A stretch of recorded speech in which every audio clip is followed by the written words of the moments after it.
Before we go inside and take a look around, let's talk about how the presidency, the executive branch, and the whole federal government came to be. For that, we have to travel back in time to 1787, and that's where we're going now. This is Independence Hall in Philadelphia.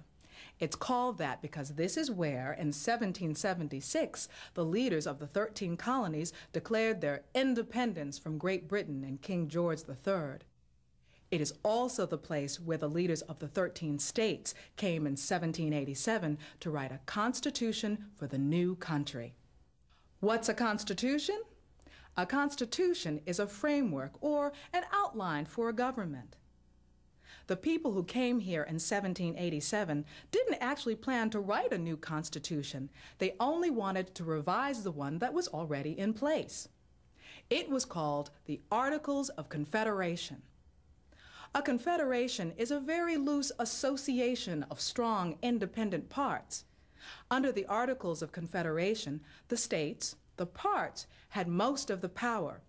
The central government had very little. But that government wasn't working very well. Why? Well, let's hear what two important leaders of the time have to say. First, James Madison of Virginia.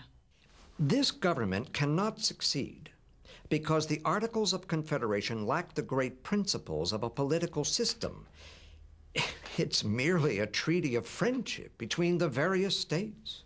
Now let's see what Alexander Hamilton of New York has to say. The fundamental deficiency with this government is that Congress has no power. Congress must have powers to deal with national problems. And there is no central court system, so when various states have a dispute, there is no place for them to go to work out their differences. The third deficiency, and it is a great one, is that there is no central leader, no chief executive the people can point to as the head of government.